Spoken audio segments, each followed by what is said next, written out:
Check out last year's Ride Out of the Darkness past event highlights. This is what it looks like when riders and people from all around the United States comes together to fight for something bigger. Energy, emotion, unity. We ride for healing and we ride for hope.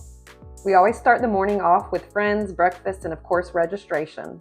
Last year, the starting location was at Roscoe's Chili Cook-Off, which was amazing. But this year, due to our need for more concrete, we will be starting at the Auburndale Speedway.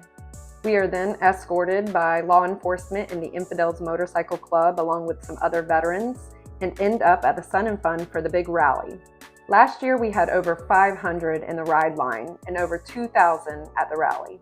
Here, we had 90 resource vendors, merch vendors of all sorts, food trucks, entertainment, 50/50, car, Jeep, and bike shows, and so much more.